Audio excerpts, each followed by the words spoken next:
Keluarga Liu Rusuang diambang kebangkrutan. Aku memberinya dua pilihan. Entah putus dengan cinta pertamanya dan menikah denganku. Dan aku akan menyelamatkan keluarga Liu. Atau tetap bersama cinta pertamanya. Dan kita menjadi orang asing sejak saat itu. Segala sesuatu tentang keluarga Liu tidak ada hubungannya denganku.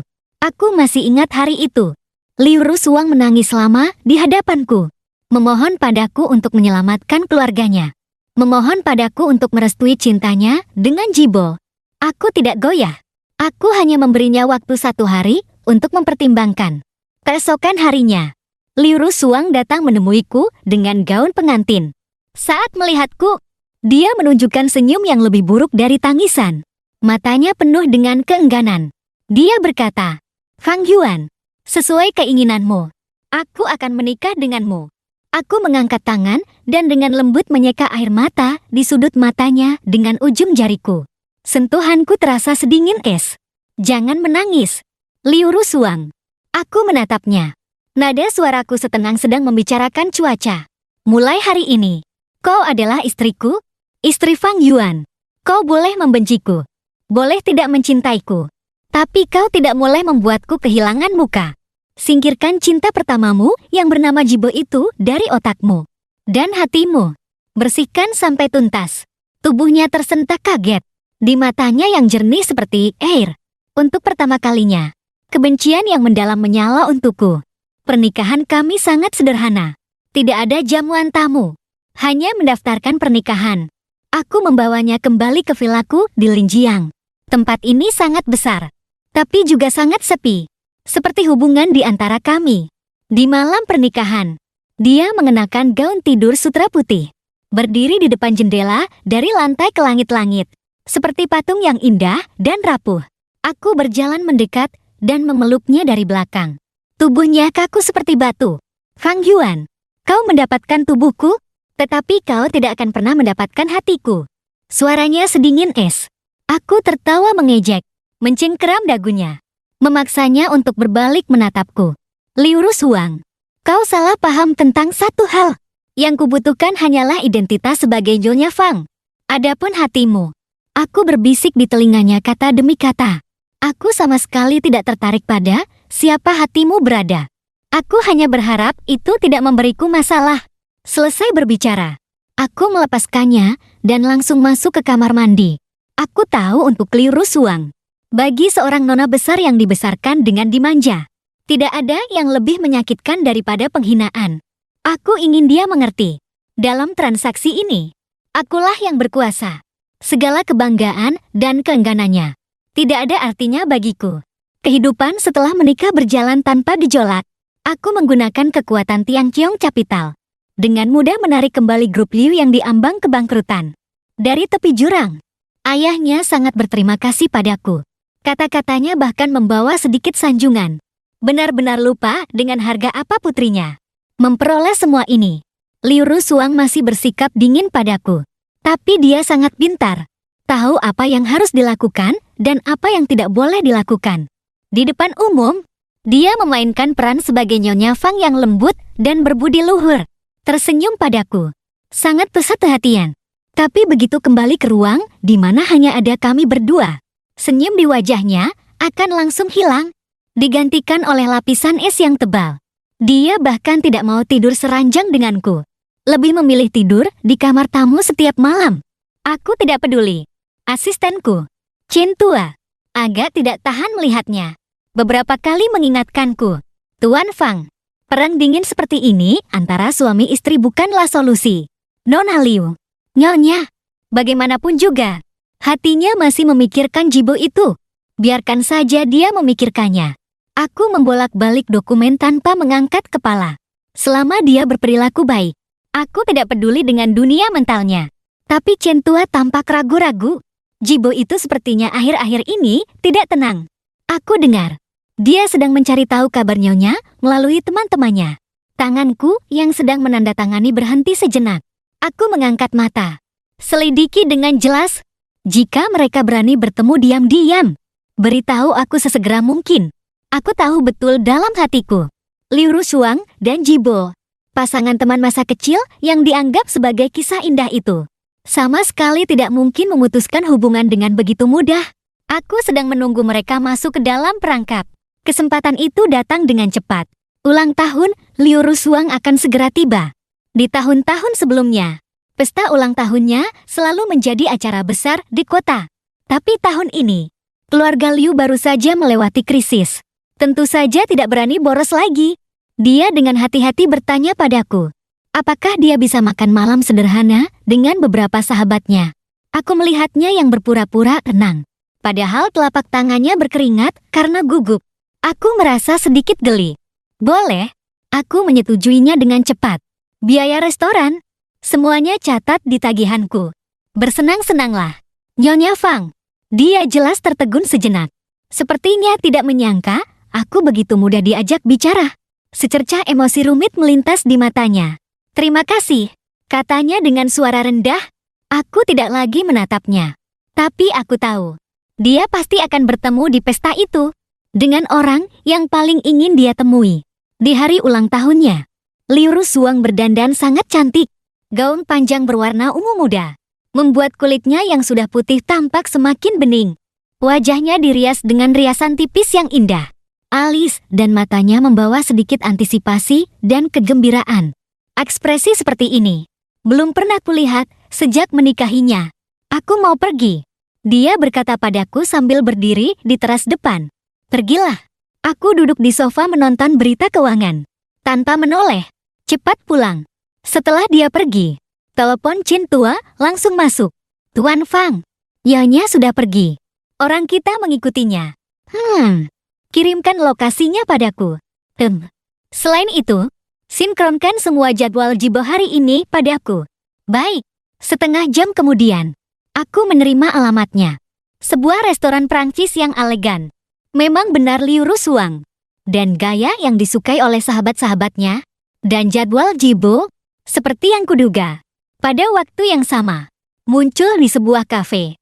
Dekat restoran itu, aku mematikan TV. Bangun dan berganti pakaian. Chen Tua sudah menungguku di bawah. Melihatku turun, segera membuka pintu mobil. Tuan Fang, langsung ke restoran.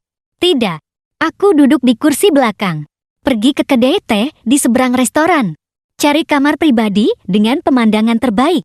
Aku ingin melihat dengan mata kepalaku sendiri bagaimana istriku yang baik di bawah pengawasanku memainkan drama cinta yang mendalam dengan cinta pertamanya.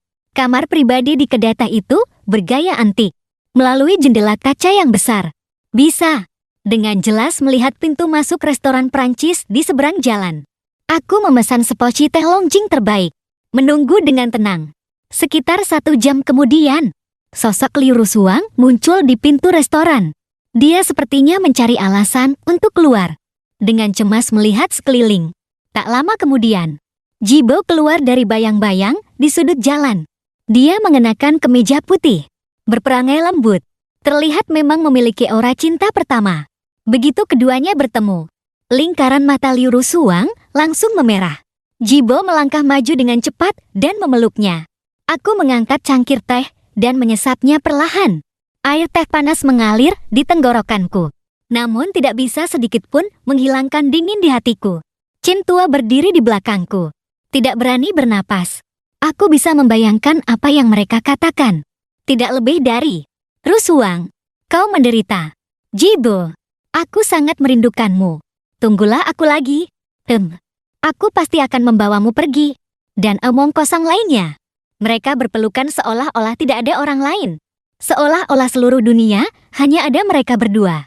Aku mengeluarkan ponselku dan menekan tombol rana ke arah adegan mesra itu. Fotonya sangat jelas. Liu Rusuang bersandar di pelukan Jibo dengan jejak air mata di wajahnya.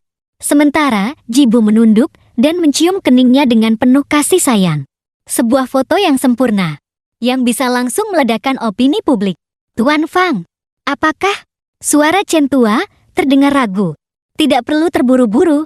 Aku meletakkan ponsel dan melanjutkan minum teh. Biarkan mereka bernostalgia sejenak. Sudah lama berpisah. Tentu harus diberi sedikit waktu untuk mengenang masa lalu. Nada suaraku sangat tenang. Tapi Chen Tua sudah mengikutiku bertahun-tahun. Tentu saja bisa mendengar kemarahan yang terpendam di balik ketenangan itu. Sekitar belasan menit kemudian, keduanya baru berpisah dengan enggan. Liu Rusuang menyeka air matanya. Berjalan kembali ke restoran sambil menoleh ke belakang berkali-kali. Jibo berdiri di tempatnya dengan penuh kasih sayang mengantarnya pergi. Sampai sosoknya benar-benar hilang, barulah dia berbalik dan pergi. Sungguh menyentuh. Aku meletakkan cangkir teh. Berdiri. Ayo pergi. Saatnya memberikan hadiah ulang tahun untuk istriku. Saat aku tiba di restoran, Liu Rusuang dan teman-temannya sedang memotong kue. Melihatku tiba-tiba muncul. Semua orang tertegun. Wajah Liu Rusuang seketika menjadi pucat pasi. Pisau kue di tangannya hampir tidak bisa dipegang dengan stabil. Fang Yuan, kenapa kau datang? Suaranya bergetar. Aku berjalan mendekat sambil tersenyum. Dengan alami merangkul pinggangnya. Seolah-olah kami adalah pasangan paling mesra di dunia. Ulang tahunmu. Bagaimana mungkin aku tidak datang? Aku mengeluarkan sebuah kotak beludru dari sakuku. Membukanya di depan semua temannya. Di dalamnya ada kalung berlian yang sangat berkilau. Tepatnya, bintang laut dalam yang kumenangkan di lelang beberapa hari yang lalu. Terdengar seruan kagum dan iri dari sekeliling. Wow, Rusuang, Tuan Fang baik sekali padamu.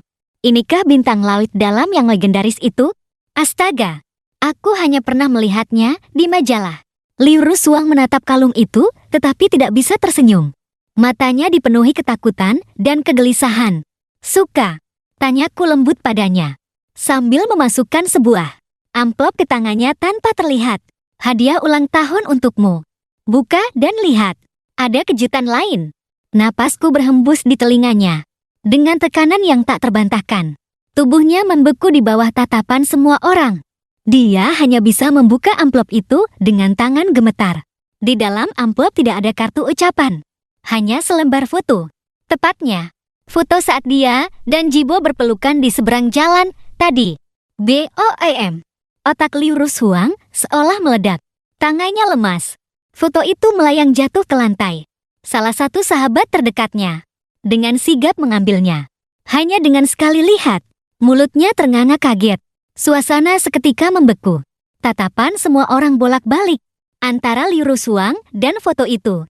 Senyum di wajahku tidak berubah. Aku membungkuk mengambil foto itu. Dengan gerakan elegan memasukkannya kembali ke saku. Seolah-olah itu hanya selembar kertas bekas yang tidak penting. Sepertinya istriku sangat terkejut dengan hadiahku. Aku secara pribadi memasangkan kalung itu untuknya. Berlian dingin menempel di kulitnya yang sama dinginnya. Semuanya. Lanjutkan pestanya. Aku hanya datang untuk memberikan hadiah. Masih ada rapat di kantor. Selesai berbicara, aku membungkuk ke bibirnya yang pucat dan memberikan ciuman ringan. Selamat ulang tahun, istriku. Lalu aku berbalik dan pergi di tengah tatapan rumit semua orang. Aku tahu setelah malam ini, Liu Rusuang dan lingkaran sahabatnya tidak akan pernah bisa kembali seperti semula. Dan ini hanyalah permulaan. Setelah pulang, aku tidak menunggu Liu Rusuang. Aku langsung pergi ke ruang kerja. Membuka brankas yang sudah lama berdebu. Di dalam brankas tidak ada emas atau perhiasan. Hanya setumpuk tebal dokumen dan sebuah bingkai foto. Di dalam bingkai foto, ada seorang gadis dengan senyum seindah bunga. Dia 5 atau 6 bagian mirip dengan Liu Rusuang. Tapi alis dan matanya memiliki kelembutan dan ketenangan lebih. Namanya Liu Ruyan, kakak perempuan Liu Rusuang, dan juga cinta sejatiku. Aku dengan lembut mengusap wajahnya di foto dengan ujung jariku. Rasa dingin dan kejam di mataku. Pada saat ini, semuanya berubah menjadi kesedihan dan kerinduan yang tak berujung. Ruyan, apakah kau melihatnya? Tidak satupun dari mereka yang bisa lolos. Ponselku bergetar sekali. Pesan dari Chin Tua. Tuan Fang, Nyonya sudah pulang. Aku menutup brankas, mengunci kembali semua emosi, dan berjalan keluar dari ruang kerja. Liu Rusuang sedang duduk termenung di sofa ruang tamu. Kalung bintang laut dalam itu dilemparkannya di atas meja kopi. Seolah mengejek sesuatu. Dia melihatku dan tiba-tiba berdiri. Matanya dipenuhi pembuluh darah merah. Fang Yuan, sebenarnya apa maumu? Dia akhirnya meledak. Suaranya tajam dan menusuk. Kau menghinaku. Mengawasiku. Kau anggap aku ini apa? Sebuah mainan? Mainan? Aku berjalan ke hadapannya, menatapnya dari atas ke bawah. Liu Rusuang, sejak kau setuju untuk menikah denganku, kau seharusnya sudah sadar akan hal ini. Kau adalah istriku, jadi kau harus mematuhi aturanku. Hari ini hanyalah sebuah peringatan. Jika ada lain kali, aku berhenti sejenak, mengambil kalung di atas meja kopi, dan mengalungkannya kembali ke lehernya. Aku tidak menjamin besok Jibo masih bisa muncul dengan selamat di kota ini. Kau berani? Dia dengan panik mencengkeram lenganku. Fang Yuan, lakukan saja padaku. Jangan sentuh dia. Lakukan padamu. Aku mengibaskan tangannya. Kekuatannya begitu besar hingga dia terhuyung mundur beberapa langkah. Kau punya hak apa untuk bernegosiasi denganku? Dengan grup Liu yang kuselamatkan itu? Atau dengan ayahmu yang mengemis padaku? Setiap kata yang kuucapkan, wajahnya semakin pucat. Jangan lupa, aku mendekatinya. Suaraku sedingin angin Siberia. Segala sesuatu yang dimiliki keluarga Liu adalah pemberianku. Aku bisa memberi. Aku juga bisa mengambilnya kembali. Termasuk nyawamu dan nyawa cinta pertamamu yang berharga itu. Dia benar-benar hancur. Terduduk di lantai dan menangis terseduh-seduh. Aku menatapnya dengan dingin. Tanpa sedikit pun belas kasihan. Inilah alasan aku memilihnya. Dia sama seperti ibunya. Rapuh, bodoh, dan sombong. Dan karakter seperti ini paling mudah dihancurkan. Dan paling mudah dikendalikan. Dia adalah bidak. Bidak catur paling sempurna untuk menjatuhkan keluarga Liu dan keluarga Ji. Ya, aku tidak pernah benar-benar mencintai Liu Rusuang. Sehingga aku menikahinya dengan segala cara. Orang yang kucintai sudah lama tiada. Aku menikahinya hanya untuk satu tujuan. Balas dendam. Untuk kedua orang tuaku. Dan juga untuk Liu Ruyan yang meninggal dengan tidak tenang. Waktu kembali ke 5 tahun yang lalu. Saat itu, aku hanyalah seorang pemula di dunia keuangan yang baru mulai bersinar. Dan Liu Ruyan adalah putri sulung keluarga Liu yang tidak dianggap penting. Kami bertemu di sebuah pameran lukisan. Dia berdiri diam di depan lukisan teratai monet. Cahaya di matanya lebih mempesona daripada lukisan itu sendiri. Kami segera jatuh cinta. Ruyan sangat berbeda dari Liu Rusuang. Dia lembut, baik hati, dan memiliki pendirian. Dia tidak suka intrik bisnis keluarga. Hanya ingin membuka sebuah galeri kecil dan menjalani kehidupan yang sederhana. Dia juga orang pertama yang menemukan bahwa ayahnya, Liu Guan, dan ayah Jibo, Ji Jianhua, diam-diam melakukan operasi modal ilegal. Saat itu, rantai modal grup Ji mengalami masalah. Ji Jianhua, untuk mengatasi keadaan darurat, membujuk grup Tianyu milik ayahku untuk memberikan jaminan besar bagi mereka. Ayahku percaya pada Ji Jianhua dan setuju. Dan Ruyan tanpa sengaja mendengar percakapan telepon Liu Guan dan Ji Jianhua. Mereka ternyata ingin menggunakan jaminan ini untuk melakukan short selling terhadap Tianyu. Lalu bersama beberapa investor lain membagi-bagi Tianyu. Liu Guan bisa mendapatkan bagian. Sementara Ji Jianhua bisa sekaligus menyingkirkan saingan terbesarnya. Ruyan memberitahuku tentang ini. Aku sangat terkejut dan marah saat itu. Segera mulai mengumpulkan bukti untuk mengungkap mereka. Namun, kami meremehkan keganasan mereka. Tepat di hari kedua setelah aku mendapatkan bukti awal, aku dan Ruyan berjanji untuk bertemu. Dia akan mengambil sebuah dokumen kunci dari ruang kerja ayahnya dan membawanya kepadaku. Hari itu hujan sangat deras. Aku sedang mengemudi. Orang tuaku juga ada di dalam mobil. Mereka bilang ingin bertemu dengan calon menantu mereka. Dalam perjalanan menjemput Ruyan, sebuah truk yang lepas kendali menabrak kami lurus dari samping. Aku hanya ingat suara tabrakan yang memekakkan telinga. Teriakan memilukan orang tuaku dan lautan darah. Ketika aku sadar, aku sudah di rumah sakit. Aku mengalami patah tulang di beberapa bagian tubuh. Tapi nyawaku selamat. Sedangkan orang tuaku meninggal di tempat. Kesimpulan polisi adalah kecelakaan. Sopir truk mabuk dan meninggal di tempat. Tidak ada saksi mata. Grup Tianyu tanpa pemimpin. Ditambah lagi terbebani oleh jaminan dari grup Ji. Harga saham anjlok. Ji Jianhua dan Liu Guan mengambil kesempatan untuk bergabung dengan investor lain. Seperti sekawanan serigala lapar. merobek, dan melahap hasil kerja keras seumur hidup orang tuaku. Hanya dalam 1 bulan, grup Tianyu hancur berantakan. Benar-benar lenyap. Dan aku, dari seorang anak emas, menjadi seorang yatim piatu yang tidak punya apa-apa. Yang lebih membuatku putus asa adalah Ruyan juga menghilang. Aku mencarinya seperti orang gila. Tapi keluarga Liu berkata, dia tidak bisa menerima kemalangan keluargaku, sehingga mengalami gangguan jiwa, dan telah dikirim ke luar negeri untuk beristirahat. Aku tidak percaya. Ruyan bukan orang seperti itu. Dia begitu kuat, begitu mencintaiku. Tidak mungkin meninggalkanku di saat aku paling menderita. Pasti ada konspirasi di balik ini. Itu adalah kecelakaan mobil itu. Konspirasi Ji Jianhua dan Liu Guan. Selama hari-hari terbaring di ranjang rumah sakit. Yang menopangku untuk bertahan hidup hanyalah kebencian. Aku bersumpah, aku harus mencari tahu kebenarannya. Akan membuat orang-orang itu membayar dengan darah. Setelah keluar dari rumah sakit, aku meninggalkan kota yang menyedihkan itu. Aku membawa sedikit aset yang ditinggalkan orang tuaku. Dan pergi ke luar negeri. Berjuang seperti serigala tunggal di pasar modal. Aku bekerja siang dan malam. Belajar. Menganalisis. Setiap hari hanya tidur 3 atau 4 jam. Saat sangat lelah, aku akan melihat foto Ruyan. Memikirkan kematian tragis orang tuaku. Kebencian adalah stimulan terbaik. 5 tahun. Aku menggunakan waktu 5 tahun penuh untuk mendirikan Tianqiong Capital. Mengumpulkan kekayaan dan kekuatan yang cukup untuk bersaing dengan kedua keluarga itu. Lalu aku kembali. Hal pertama yang kulakukan setelah kembali adalah menyelidiki keberadaan Ruyan. Aku mengerahkan semua sumber dayaku. Akhirnya menemukan bahwa panti jompo di luar negeri yang diklaim keluarga Liu tempatnya dikirim. Sama sekali tidak memiliki catatan masuknya. Dia seolah lenyap dari muka bumi. Hidup tak terlihat, mati tak berbekas. Kegelisahan di hatiku semakin kuat. Sampai aku berhasil merekrut seorang kepala pelayan tua dari keluarga Liu.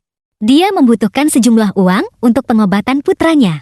Tetapi Liu Guan tidak mau memberi sepeser pun. Akhirnya memilih untuk memberitahuku rahasia yang telah terkubur selama 5 tahun. Ternyata, malam sebelum kecelakaan itu terjadi, Liu Guan menemukan bahwa Ruyan berniat mencuri dokumen. Ayah dan anak itu bertengkar hebat. Ruyan menuduhnya tidak manusiawi, tidak tahu berterima kasih, dan Liu Guan untuk mencegahnya mengungkapkan kebenaran, ternyata mengurungnya di rumah. Setelah kecelakaan terjadi, Liu Guan dan Ji Jianhua semakin merasa bahwa Ruyan adalah ancaman besar. Jadi mereka bertindak nekat. Menurut kepala pelayan tua itu, malam itu dia melihat Jibo juga datang ke rumah keluarga Liu. Dia dan Liu Guan berbicara rahasia di ruang kerja untuk waktu yang lama. Ketika dia melihat Ruyan lagi, dia sudah dibawa keluar diam-diam dari pintu belakang. Dikatakan dikirim ke tempat yang sangat jauh. Sejak saat itu, tidak ada seorang pun di keluarga Liu yang pernah melihat Nona sulung lagi. Dan Jibo, pria yang pernah Ruyan sebutkan padaku, yang terus mengganggu adiknya, Liu Rusuang. Setelah itu, hubungannya dengan Liu Rusuang berkembang pesat, menjadi pasangan emas di mata semua orang. Semua petunjuk mengarah pada kemungkinan yang paling mengerikan. Ruyanku kemungkinan besar telah dibunuh. Dan pembunuhnya adalah ayah kandungnya sendiri dan kekasih adiknya. Saat itu, aku merasa organ dalamku seperti disayat-sayat. Api balas dendam di dadaku benar-benar menyala. Menjadi api yang tak terkendali. Aku tidak hanya ingin membuat mereka bangkrut. Aku juga ingin mereka kehilangan reputasi dan masuk neraka. Dan semua ini membutuhkan sebuah titik terobosan. Liu Rusuang, nona kedua yang bodoh dan tidak tahu apa-apa ini, adalah kunci terbaik. Jadi aku menyutradarai drama pahlawan menyelamatkan wanita cantik itu. Aku membuat sebuah jebakan. Membuat grup Liu mengalami krisis keuangan. Lalu muncul sebagai penyelamat. Memaksa bidak catur Liu Rusuang ini terikat di sisiku. Semuanya berjalan sesuai rencanaku. Sejak peringatan di pesta ulang tahun itu, Liu Rusuang memang menjadi jauh lebih penurut. Dia tidak lagi mencoba menghubungi Jibo.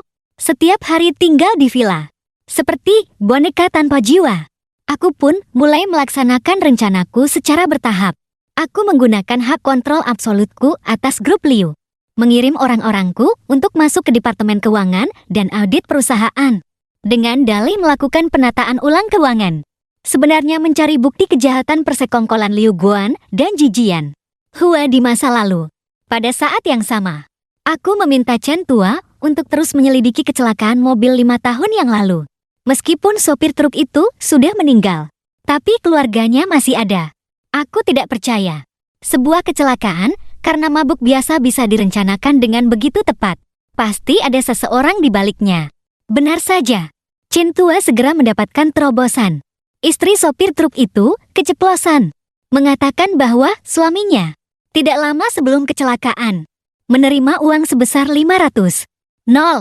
Dia bilang uang itu hasil kemenangan suaminya berjudi. Seorang penjudi yang suka berutang. Bagaimana mungkin tiba-tiba bisa menang sebanyak itu? Aku meminta Chen Tua untuk menggali lebih dalam dari petunjuk ini. Harus menemukan siapa pengirim uang itu. Di sisi lain, Jibo sepertinya juga merasakan bahaya.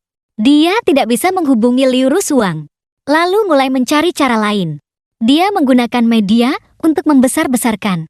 Pernikahanku dengan Liu Rusuang adalah transaksi tanpa cinta. Menggambarkanku sebagai tiran yang merebut dengan paksa, sedangkan dia sendiri adalah seorang satria tragis yang melindungi cinta. Untuk sementara waktu, opini publik sangat tidak menguntungkan bagiku. Liu Rusuang melihat berita itu dan datang menanyaiku. Fang Yuan, ini ulahmu lagi, kan tanda tanya. Apa kau baru puas setelah menghancurkan kami? Aku melihatnya yang marah. Hanya merasa itu konyol. Kami tanda tanya. Kau dan dia. Aku berjalan ke arahnya. Mencengkeram dagunya. Liu Rusuang, sampai sekarang kau masih belum mengerti. Cinta pertamamu itu sama sekali tidak peduli padamu. Dia takut aku akan mengambil kuenya. Kau bohong. Dia meronta. Jibo bukan orang seperti itu. Dia mencintaiku.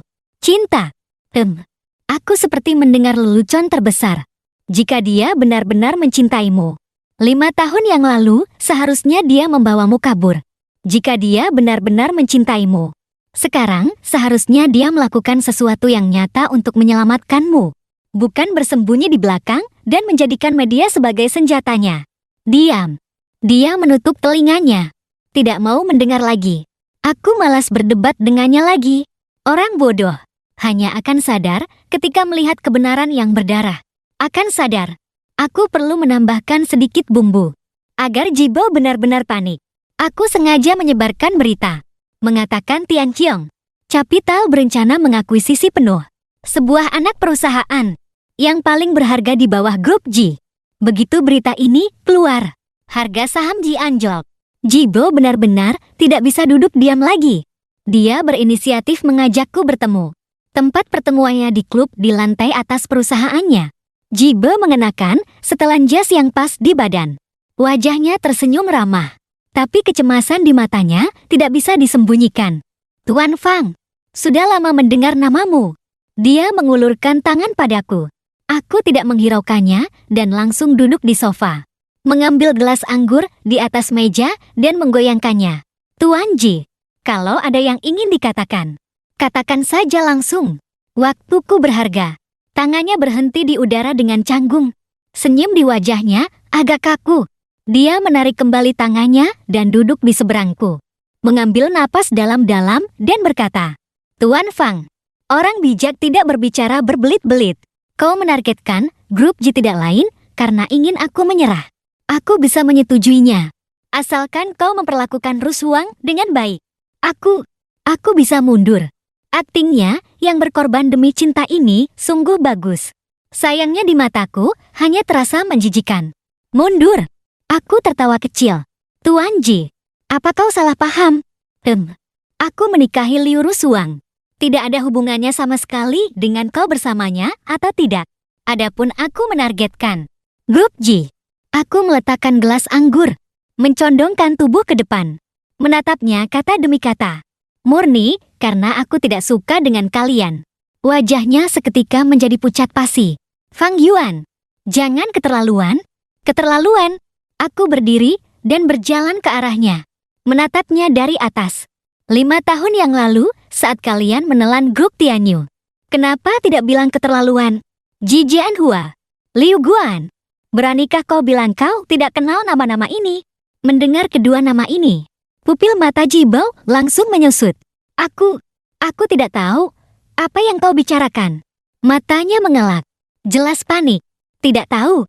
Aku tertawa dingin, mengeluarkan sebuah dokumen dari saku dan melemparkannya ke hadapannya. Itu adalah fotokopi kontrak jaminan grup Tianyu untuk grup Ji. Lihat baik-baik. Di balik kontrak jaminan ini, berapa banyak transaksi kotor yang tersembunyi. Ji Bo, jangan kira aku tidak tahu. Kau juga terlibat dalam rencana short selling Tianyu saat itu. Kau memfitnah. Dia tiba-tiba berdiri, berteriak dengan suara keras tapi lemah. Apakah ini fitnah atau bukan? Kau dan aku sama-sama tahu. Aku duduk kembali di sofa, berkata dengan santai, aku datang hari ini bukan untuk bertengkar denganmu. Aku memberimu sebuah kesempatan. Menatap wajahnya yang bimbang. Ceritakan semua yang kau ketahui tentang kebenaran kecelakaan 5 tahun lalu dan keberadaan Liu Ruyan. Sebagai gantinya, aku bisa membatalkan akuisisi anak perusahaan kalian. Mendengar nama Liu Ruyan, wajah Ji Bao benar-benar kehilangan warna. Dia seolah kehilangan semua kekuatannya. Terduduk kembali di sofa. Bibirnya gemetar. Tidak bisa mengucapkan sepatah kata pun. Aku melihat reaksinya. Harapan terakhir di hatiku pun sirna. Dia tahu. Dia pasti tahu keberadaan Ruyan. Aku menahan niat membunuh yang bergejolak di hatiku. Menunggu jawabannya dengan tenang. Aku tahu dia akan bicara. Karena dibandingkan dengan cinta dan kesetiaan yang disebut-sebut, dia lebih peduli pada industri keluarga Ji dan masa depannya sendiri. Ji Bao akhirnya angkat bicara. Di hadapan keuntungan dan ketakutan yang besar, penyamarannya yang konyol itu tidak berdaya. Aku tidak tahu apa-apa tentang kecelakaan itu. Dia masih berusaha bertahan. Benarkah? Aku mengeluarkan barang kedua. Sebuah catatan transfer bank. Penerimanya adalah istri dari sopir yang menyebabkan kecelakaan 5 tahun lalu. Dan rekening pengirim. Setelah dilacak berlapis-lapis, akhirnya mengarah ke sebuah perusahaan cangkang. Pemilik sebenarnya dari perusahaan itu, tepatnya adalah kerabat Ji Jianhua. Perlu aku lanjutkan? Aku menatapnya dengan dingin. Ji Bo, kesabaranku ada batasnya. Dia melihat catatan transfer itu, seolah-olah melihat surat kematiannya. Dia benar-benar hancur. Bukan aku. Kecelakaan itu ulah ayahku. Aku tidak tahu. Dia membela diri dengan tidak jelas. Lalu Liu Ruyan. Aku menatapnya tajam. Di mana dia? Bibirnya gemetar lama sekali. Akhirnya mengeluarkan beberapa kata. Dia sudah meninggal. Meskipun sudah menduga hasil ini, tapi mendengarnya langsung. Jantungku masih seperti diremas oleh tangan tak terlihat. Meremas dengan keras. Sakitnya hampir tak tertahankan. Ruyanku yang begitu baik, benar-benar dibunuh oleh mereka. Aku menutup mata, menarik napas dalam-dalam. Saat membukanya kembali, mataku hanya dipenuhi oleh keheningan yang dingin. Bagaimana meninggalnya? Di mana jasadnya? Suaraku serak. Tidak seperti suaraku sendiri. Aku tidak tahu. Mata Ji Bo ketakutan. Menggelengkan kepalanya dengan putus asa. Aku hanya tahu setelah kecelakaan itu, Paman Liu mengurungnya. Lalu suatu malam, Paman Liu menelponku, mengatakan bahwa Liu Ruyan sedang emosional dan melompat dari jendela loteng, jatuh dan meninggal. Dia memintaku datang untuk membantu menanganinya. Dia bilang tidak bisa melapor polisi. Kalau tidak, reputasi keluarga Liu akan hancur. Kami. Suaranya semakin kecil, hampir tak terdengar. Kami menguburkannya di pinggiran barat, di tanah kosong yang belum dikembangkan itu. Tanah kosong di pinggiran barat. Aku tiba-tiba berdiri. Kekuatan yang besar membuat kursi di bawahku mengeluarkan suara melengking. Aku berjalan ke hadapannya, menarik kerah bajunya dan mengangkatnya. Lokasi tepatnya. Mataku memerah. Aku ingin sekali merobeknya saat itu juga. Aku tidak ingat lokasi tepatnya. Sudah 5 tahun. Tempat itu sudah ditumbuhi rumput. Dia ketakutan setengah mati olehku. Bahkan tercium bau pesing dari celananya. Aku melemparnya dengan jijik, membiarkannya terkulai di lantai. Cukup. Informasi ini sudah cukup. Omong kosong tentang bunuh diri. Siapa yang bisa ditipu? Pasti mereka. Pasti Liu Guan dan Jibo yang memaksa Ruyan sampai mati. Bahkan mungkin mereka yang membunuhnya dengan tangan mereka sendiri. Aku berbalik dan pergi. Tuan Fang. Jibo merangkak dan memegang ujung celanaku.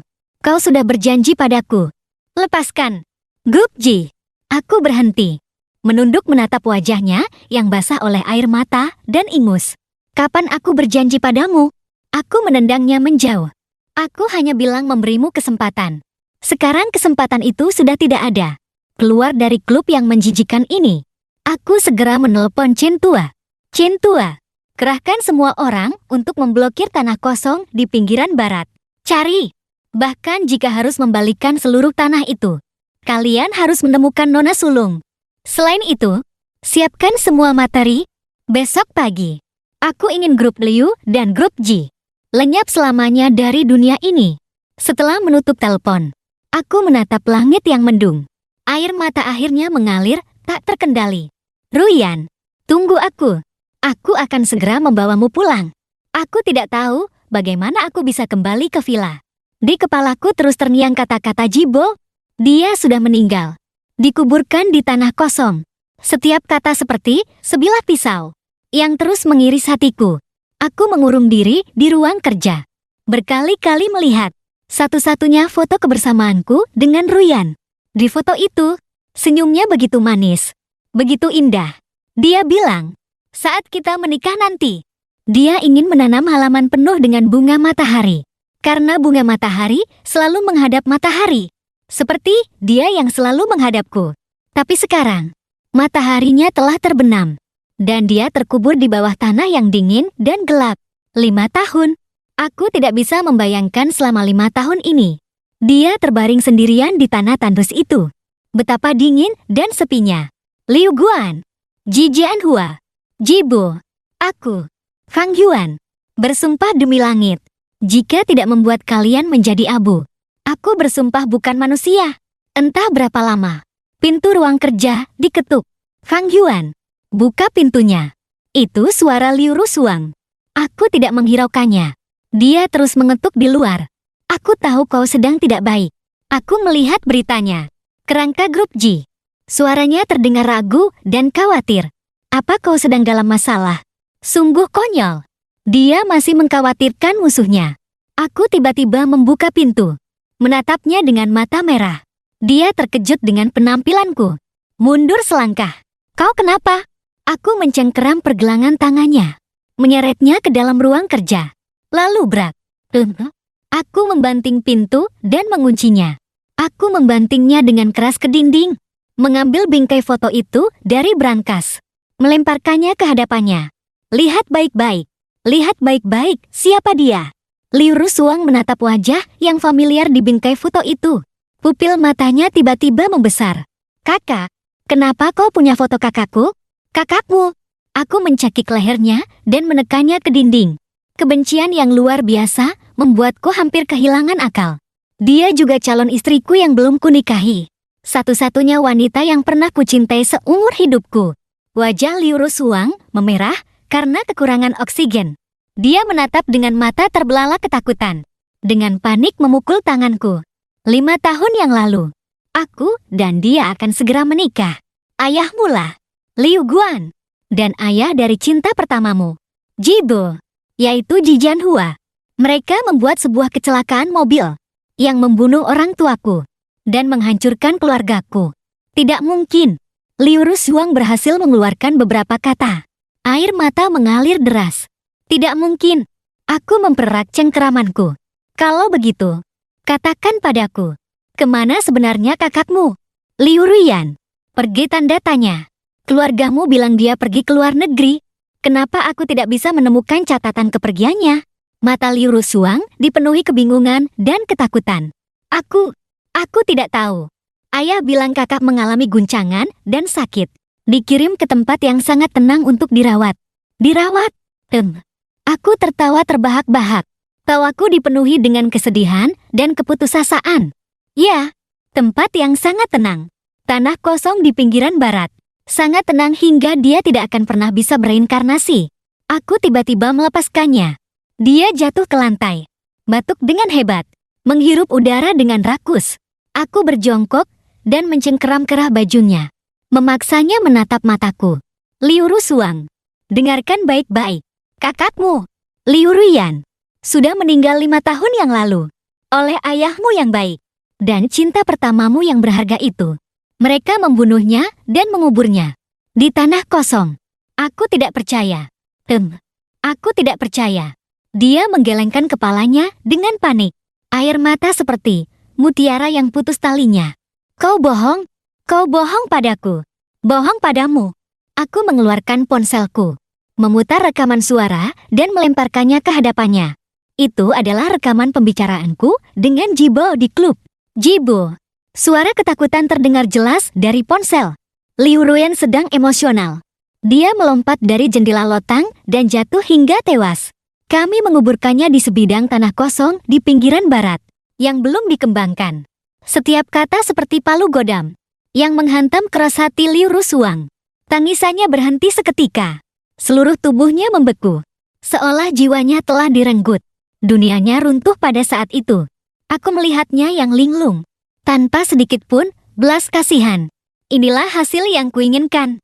Aku ingin dia melihat dengan mata kepalanya sendiri betapa buruknya semua yang dia percayai dan cintai. Bagaimana semua itu dibangun di atas tulang belulang kakaknya. Aku ingin dia merasakan penderitaan yang sama sepertiku dulu. Bukan penderitaan yang lebih dalam dariku. Karena yang membunuh kakaknya adalah keluarga terdekat dan cinta sejatinya. Pagi tiba. Chin Tua menelpon. Suaranya terdengar lelah dan berat. Tuan Fang, sudah ditemukan. Jantungku berdebar kencang. Antar aku ke sana. Aku tidak lagi melihat Liu Rusuang yang seperti mayat hidup di lantai. Aku berbalik dan meninggalkan villa. Saat aku tiba di tanah kosong di pinggiran barat, tempat itu sudah dikelilingi oleh garis polisi. Di samping sepetak tanah yang baru digali, dokter forensik dan polisi sedang sibuk. Aku menerobos kerumunan dan berjalan mendekat. Di dalam tanah, ada kerangka yang sudah lama membusuk hingga tak berbentuk. Tapi di kerangka itu, mengenakan gaun yang sangat kukenal. Itu adalah hadiah ulang tahun yang kuberikan pada Ruyan dulu.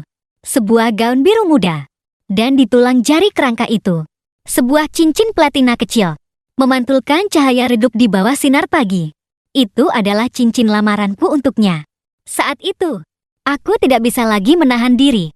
Kakiku lemas. Aku berlutut di tanah. 5 tahun, Ruyan. Aku akhirnya menemukanmu. Liu Guan dan Ji Jianhua ditangkap di sebuah acara makan malam amal. Saket polisi muncul dan mengumumkan di depan umum bahwa mereka diduga terlibat dalam penipuan keuangan, penyuapan komersial, dan pembunuhan berencana. Seluruh aula perjamuan gempar. Keduanya pucat pasi. Sedetik yang lalu, mereka adalah taipan bisnis yang disegani. Detik berikutnya menjadi tahanan. Tak lama kemudian, Jibo juga ditangkap dengan tuduhan menyembunyikan dan membantu menghancurkan bukti Tianqiong Capital. Secara bersamaan melancarkan serangan penuh di pasar saham terhadap grup Liu dan grup Ji. Dengan bukti yang kuat dan pukulan ganda dari modal, 2 kerajaan bisnis yang pernah berjaya runtuh dalam waktu 3 hari. Mengumumkan kebangkrutan dan likuidasi. Semua aset dibekukan dan disita. Media memberitakan kasus besar ini secara besar-besaran. Keluarga Liu dan Ji yang dulu dipuji sebagai legenda bisnis, kini menjadi tikus jalanan yang dibenci semua orang. Kejahatan mereka diungkap satu persatu. Satu persatu. Setiap kejahatan mengejutkan. Dan aku, Fang Yuan, yatim piatu yang keluarganya hancur 5 tahun lalu, kembali ke mata publik dengan seorang pembalas dendam. Ada yang bilang aku berdarah dingin dan tidak berperasaan, bertindak kejam. Aku tidak peduli. Aku hanya tahu, saat aku berdiri di depan makam Ruyan, memberitahunya bahwa balas dendam telah tuntas. Beban berat yang menekan hatiku selama 5 tahun akhirnya terangkat. Aku mengadakan pemakaman yang tertunda untuknya dan kedua orang tuaku. Hari itu langit sangat biru. Aku seolah melihat Ruyan lagi, mengenakan gaun biru muda itu, berdiri di ladang bunga matahari. tersenyum lembut padaku. Setelah semuanya selesai, aku kembali ke villa sekali, berniat mengambil barang-barangku. Saat membuka pintu, aku melihat Liu Rusuang. Hanya dalam beberapa hari, dia seperti orang yang berbeda. Penampilannya kuyuh, kurus kering, mata yang dulu cerah, kini hanya tersisa warna abu-abu yang mati. Dia melihatku tanpa reaksi, hanya duduk termangu. Aku tidak menghiraukannya, langsung naik ke atas untuk mengemasi barang-barang. Saat aku turun dengan koper, tiba-tiba dia angkat bicara. Suaranya sangat serak. Bolehkah aku menjenguk kakakku? Aku berhenti dan menoleh padanya. Pemakaman itu tidak terbuka untuk kerabat pembunuh, kataku dengan dingin. Tubuhnya bergetar hebat, air mata mengalir tanpa suara. Aku juga korban. Bukan, tanda tanya. Dia mengangkat kepala menatapku dengan hampa. Aku tidak tahu apa-apa. Aku ditipu oleh mereka selama bertahun-tahun. Benarkah? Aku berjalan ke arahnya, menatapnya dari atas. Kalau begitu, katakan padaku, 5 tahun yang lalu saat Ruyan dikurung oleh Liu Guan, di mana kau? Saat dia dianggap gila dan dikirim pergi. Kenapa kau tidak bertanya sedikit pun? Dia adalah satu-satunya kakak kandungmu. Jibo membisikkan kata-kata manis padamu. Dan kau benar-benar mengira itu cinta? Jika seorang pria benar-benar mencintaimu, bagaimana mungkin dia tega melihatmu demi kepentingan keluarga menikah dengan pria lain? Liu Rusuang, jangan menipu dirimu sendiri lagi. Kau tidak bersalah. Kau hanya bodoh dan egois. Kau tenggelam dalam apa yang kau sebut cinta romantis, dan menutup mata terhadap penderitaan dan hilangnya orang terdekatmu. Kebahagiaanmu dibangun di atas kematian Ruyan. Kau menikmatinya dengan tenang selama 5 tahun. Sekarang kau bilang kau adalah korban. Setiap kataku seperti pisau tajam yang menghancurkan sisa-sisa harga dirinya. Dia terduduk di lantai, menangis meraung-raung. Ya, dia tidak bersalah. Diamnya, ketidakpeduliannya, semua itu adalah kaki tangan. Jika dulu dia lebih peduli pada kakaknya, jika dia lebih meragukan perkataan ayahnya, mungkin Ruyan tidak akan mati secara tragis. Sayangnya tidak ada jika. Aku melihatnya yang hancur, tanpa ada gejolak di hatiku. Aku berbalik, menarik koper menuju pintu. Fang Yuan. Tiba-tiba dia memanggilku. Kita belum bercerai. Aku berhenti tanpa menoleh. Surat perjanjian cerai akan dikirimkan oleh pengacaraku. Villa dan semua isinya kutinggalkan untukmu. Keluarga Liu sudah bangkrut. Ini cukup untukmu menjalani sisa hidupmu. Ini adalah belas kasihan terakhirku untuk Ruyan. Bagaimanapun juga, dia adalah adik Ruyan. Aku tidak mau. Teriaknya histeris. Aku tidak mau apa-apa. Aku hanya bertanya padamu satu hal. Suaranya tercekat. Apakah kau pernah, meskipun hanya sedetik, memiliki sedikit perasaan tulus untukku? Aku terdiam sejenak, lalu membuka pintu. Sinar matahari masuk dari luar. Sangat hangat. Aku berjalan keluar dari rumah yang penuh dengan kebencian dan intrik ini, tanpa menoleh ke belakang. Di belakangku, tangisannya yang putus asa. Tapi aku tahu, semua itu tidak ada hubungannya denganku. Balas dendamku sudah berakhir, dan hidupnya baru saja dimulai. Dia akan menghabiskan sisa hidupnya dalam penyesalan dan kesepian yang tak berujung. Untuk membayar kebodohan dan keegoisannya. Itulah hukuman terbaik untuknya. Aku mengemudikan mobil ke jembatan Linjiang, berhenti dan mengeluarkan bingkai foto itu. Aku menatap senyum Ruyan di foto untuk terakhir kalinya. Lalu dengan sekuat tenaga, melemparkannya ke dalam air sungai yang deras. Ruyan, semua sudah berakhir. Lepaskan kebencian, dan lepaskan juga dirimu. Mulai hari ini, Fang Yuan akan hidup untuk dirinya sendiri. Angin sungai berhembus, meniup semua kabut masa lalu. Aku menyalakan kembali mobil, melaju menuju cahaya terang di depan.